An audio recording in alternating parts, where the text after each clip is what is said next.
Wishing the Buckeyes well tonight in the Cotton Bowl. Hope for a good Buckeye victory.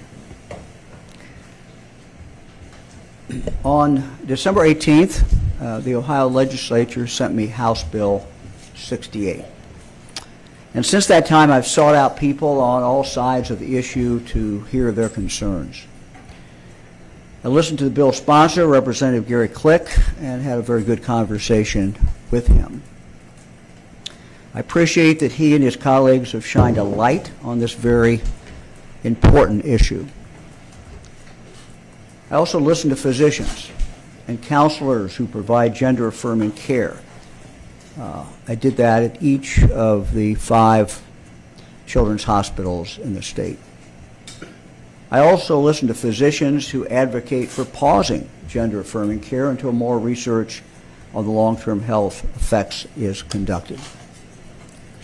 I've listened to families and youth, young people who have had negative experiences, and individuals who have undergone hormone treatments and then detransitioned back to their original gender, as well as those who had gender surgeries in other states when they were minors. I've also listened to youth and parents. Parents have looked me in the eye and have told me that but for this treatment, their child would be dead. They've told me that their child is only alive because of the gender-affirming care that they have received. And youth who have transitioned to a new gender have told me that they are thriving today because of that transition. I think it's very important that we all remember that all those on each side of this issue sincerely and truly believe their position best protects children. These are truly complex issues, and reasonable people can draw vastly different conclusions. This bill would impact a very small number of Ohio's children. But for those children who face gender dysphoria and for their families, the consequences of this bill could not be more profound. Ultimately, I believe this is about protecting human life. Many parents have told me that their child would not have survived, would be dead today, if they had not received the treatment they received from one of Ohio's children's hospitals. I've also been told by those who are now grown adults that but for this care, they would have taken their life when they were teenagers.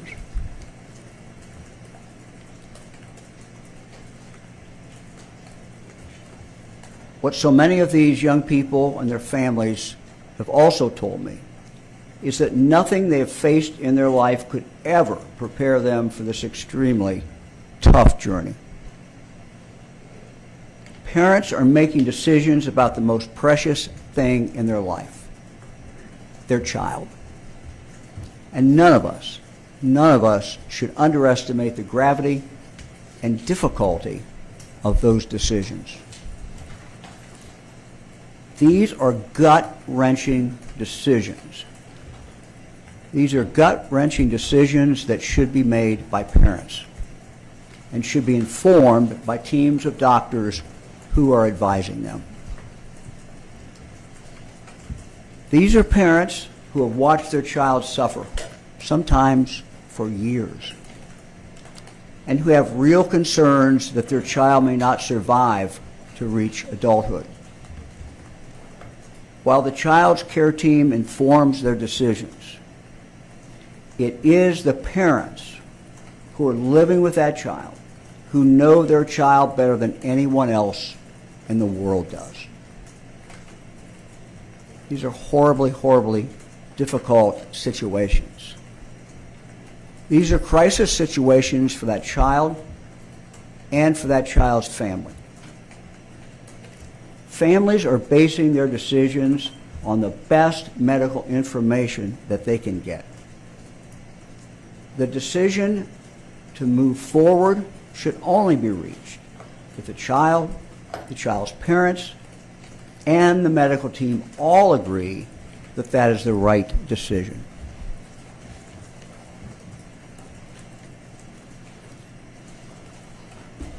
Were I to sign House Bill 68, or were House Bill 68 to become law, Ohio would be saying that the state, that the government, knows better what is medically best for a child than the two people who love that child the most, the parents.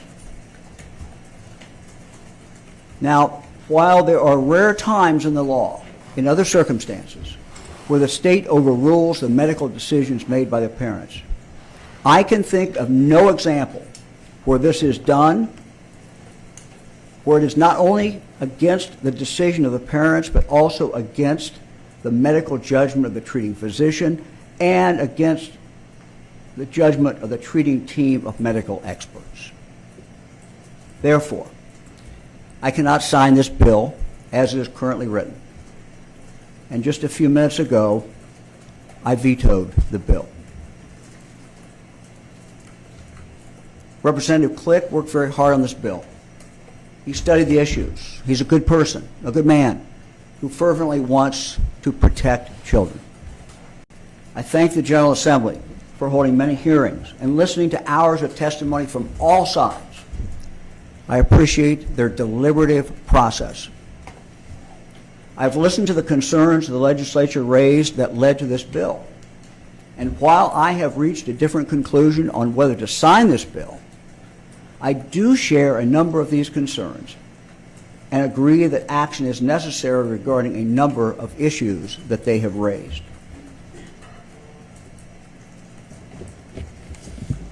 I truly believe that we can address a number of goals in House Bill 68 by administrative rules that will have likely a better chance of surviving judicial review and being adopted. Today, I'm directing my administration and the relevant state agencies to begin work on administrative rules that will go through the full JCAR process to establish important protections for Ohio children and Ohio adults. I invite the members of the General Assembly to meet with us, to collaborate in the rule drafting, and to move this process forward. And I ask them to work with this starting next week. Let me go through the 3 points that we will work on administratively. Number 1, I adamantly agree with the General Assembly that no surgery of this kind should ever be performed on those under the age of 18. I am therefore directing our agencies to draft rules to ban this practice in the state of Ohio. Number 2, I share with the legislature their concern that there is no comprehensive data today regarding persons who receive this care, nor independent analysis of any such data. Therefore, I am today directing our agencies to immediately draft rules to require reporting to the relevant agencies and to report this data to the General Assembly and the public every 6 months. We will do this not only when the patients are minors, but also when the patients are adults.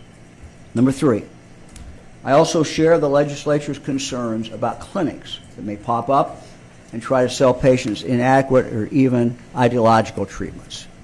This is a concern shared by people I spoke with who have had both positive experiences and those who have had negative experiences with their own treatments. Those who had positive experiences all noted that they received significant counseling, therapy, and consultation as a family before discussing even the possibility of other treatments.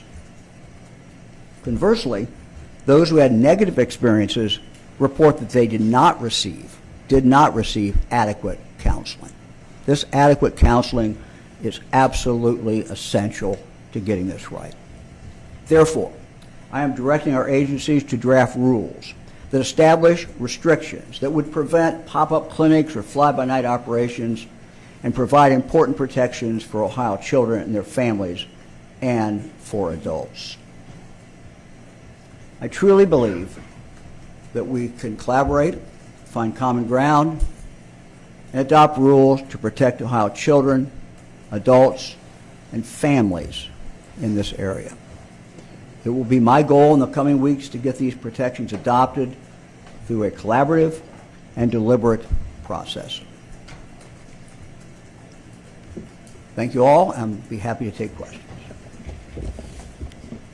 Can you talk a little bit about the sports ban? We didn't really mention your, you changed on that, or do you still think that's OSHA NCAA's decision? I focused on the part of the bill that I thought affected the most people and the most children by far, and did not even get to the other question.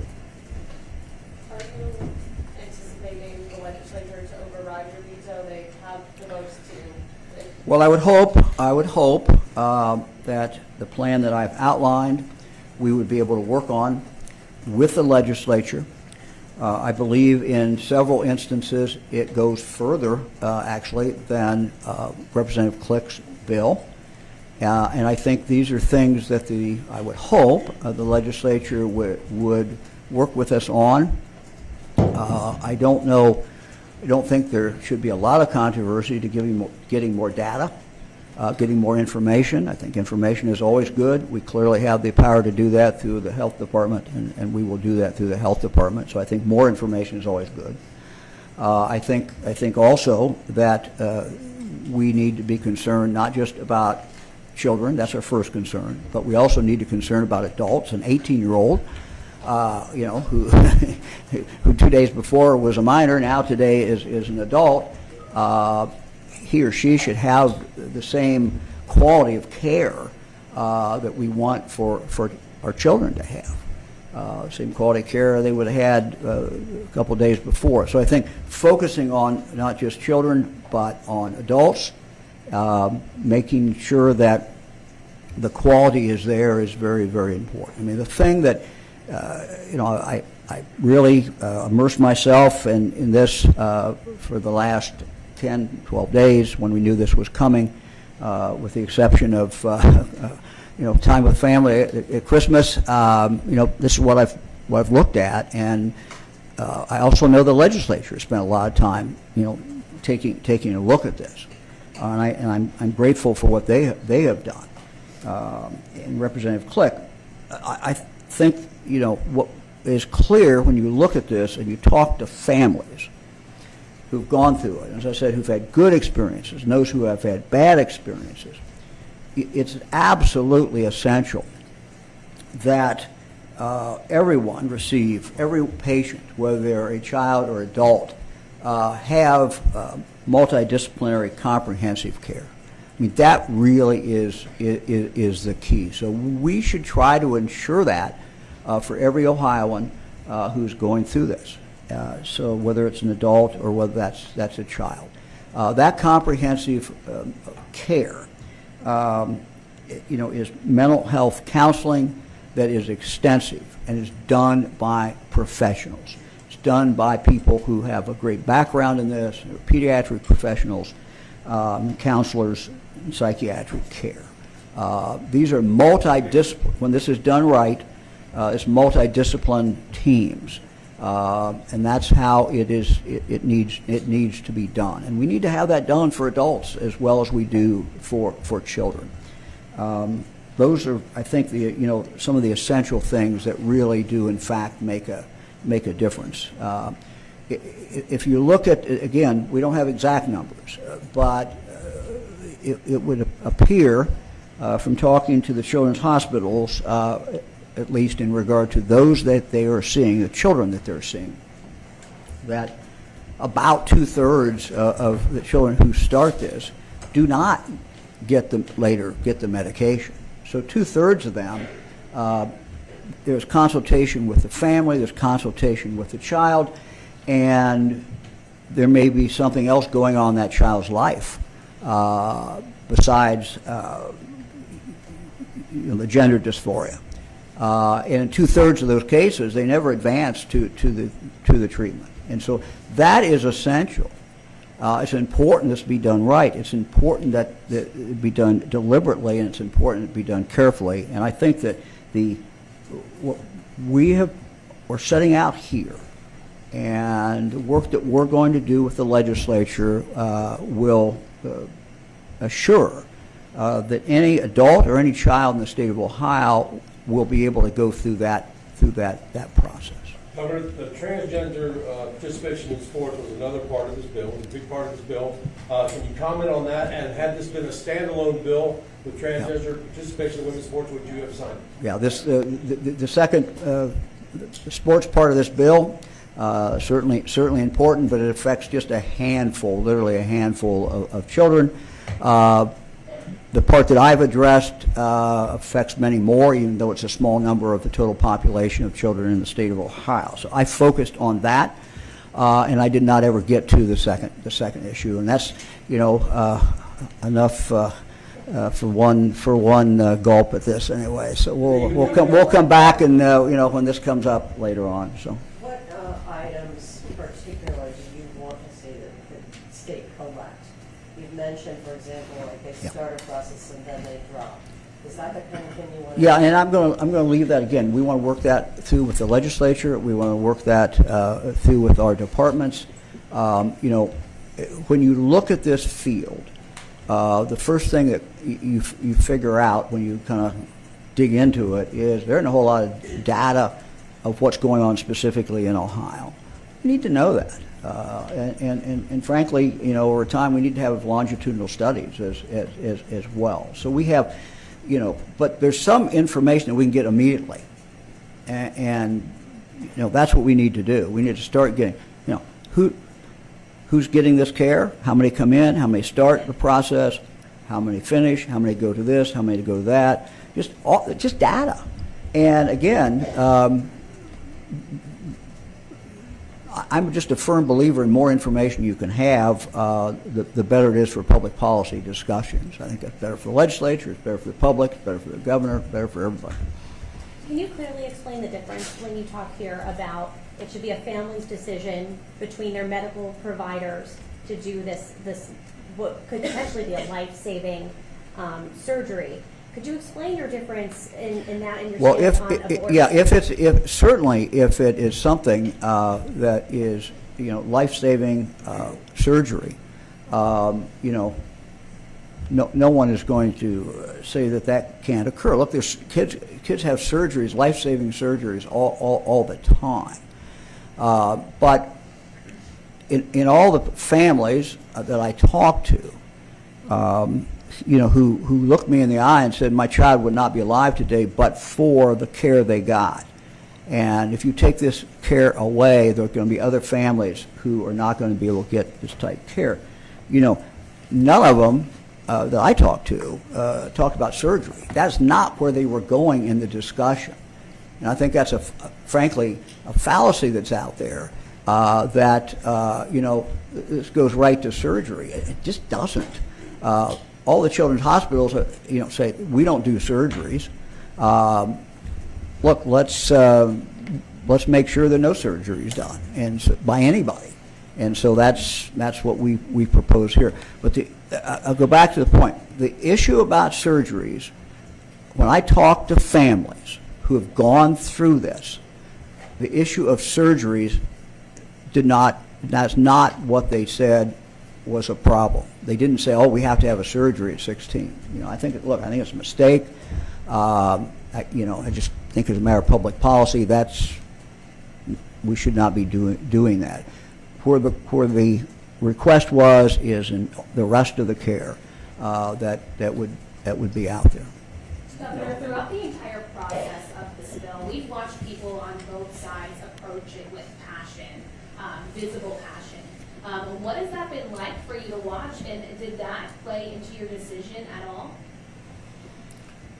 Well, you're absolutely right. This is an issue that has people on both sides have great passion. the decisions that parents are making are not easy decisions. You know, they're just not. You know, what we find in life, sadly, is that many times we are making decisions and neither alternative is sort of what we'd want, but we have to make a decision. And I just felt that there's no one better than the parents to make those decisions. You want those decisions to be informed. You want them to rely on doctors. You want them, frankly, to rely on a team of doctors, multidisciplinary. But ultimately, these tough decisions should not be made by the government. They should not be made by the state of Ohio. They should be made by the people who love these kids the most. And that's the parents who have raised the child, the parents who have seen that child go through agony, the parents who worry about that child every single day of their life. Those are the people who should make this decision, not the state of Ohio. Governor, you say the state of Ohio should have made these decisions, but you're proposing your own ban on these surgeries for those under 18. Again, this is not an area where there was great request. I think that, you know, it tells you something that the children's hospitals in this state who are providing good care and you know, came out against this bill, they're not doing surgeries. They're not. Let me just finish. They're not doing the surgeries, and so, you know, they're just, for the people who are directly involved in this, there does not seem to be any kind of great demand for surgeries. Again, what we found is there needs to be a process, and you know, for many people, they never get to the surgeries. Governor, just to clarify, so are you vetoing this bill because you're supportive of non-surgical gender-affirming treatments, but you're opposed to gender-affirming treatments as surgeries? I'm in favor of what I've said, which is what I'm in favor of parents making these very difficult decisions, not the government. Who else? Turning to a previous question, turning this over to families and their doctors was an argument that was made during issue 1 last year. How do you distinguish this position? Yeah, sure. Look, that's a very, very good question. Look, this is a question of life, as far as I'm concerned. You know, on the abortion issue, I believe that's a question of life and protecting human life. I believe ultimately my decision here was ultimately made about protecting life, and that is the life of these children. And those decisions being made what's best by the parents. But to me, it's a question of life and protecting human life. Governor, can you talk more about these pop-up clinics that you're concerned about? What have you heard and what's concerning you about? Well, look, we ran into one case, and you know, you kind of find these things when you're on the phone. You find them when you're talking to people. We had one case where someone went to a clinic that I never heard of. Doesn't mean they weren't a clinic in Ohio, but you know, they were an Ohio clinic. You know, what you learn as you go through this, and as I said, try to immerse myself and learn as much as I could. I don't pretend to be an expert, but what you learn is that everybody agrees there needs to be a process and it needs to be a focus on mental health, and there needs to be a team behind that. And if you don't have adequate mental health counseling, you know, you're not getting what you should be getting as a patient. The parents are not getting what they should get. Adults are not getting what they should get. The idea that someone can walk in and just, you know, without psychological counseling, without mental health counseling, and start down the road with taking these drugs, I think virtually everybody I've talked to says that is not the way to do it. And so what I'm trying to stake out is to do this the Ohio way. And the Ohio way is to approach things in a systematic manner, to follow the evidence, to be careful, and that's really what we're doing. And if we do this, which I fully intend us to do, I think we will set up a model for other states. We're doing this the Ohio way. We're not saying that when that 17-year-old turns 18, we don't care about what happens to them. I know no one feels that way, but, we should continue to worry about what kind of care they are in fact getting. And so that's what my concern is, and that's why I've outlined this three-pronged approach that we're going to start moving on immediately. Anybody else? Can you talk about your conversations with the children's hospitals? Are they okay with your proposals too, or did they help with those at all? Or? Look, I mean, we had, as I think you know, I traveled to Akron, I traveled to Columbus here, Children's, and I also went to Cincinnati, sat down with the key people and did that. But, it was just part of it. We did that. Look, it was a fact-gathering trip, and I'm not going to speak for the Children's Hospitals. They'll say whatever they want to say about it. But this is what we came up with, what I came up with. I'm the person responsible for it. Buck stops with me on this. I know the system is a ways off, but once you get through these rules and such a system is set up, if you are a low-income family, do you support public money going to such things as this kind of counseling and treatment? Look, I think we'll cross those bridges when we kind of see what we end up with. Anybody else?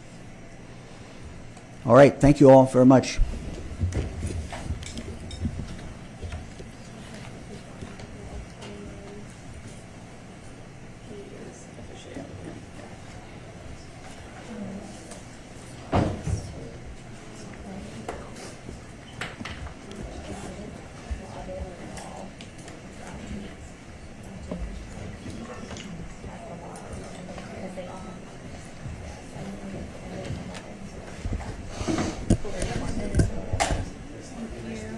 That one can, yeah, I think where your script are.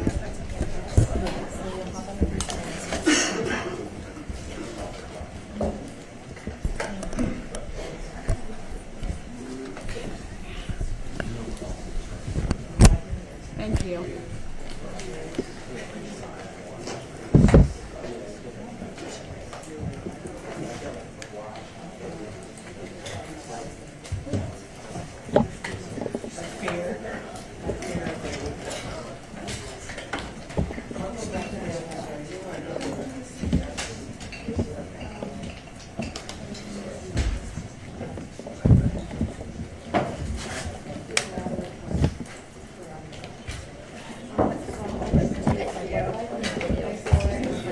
Happy New Year.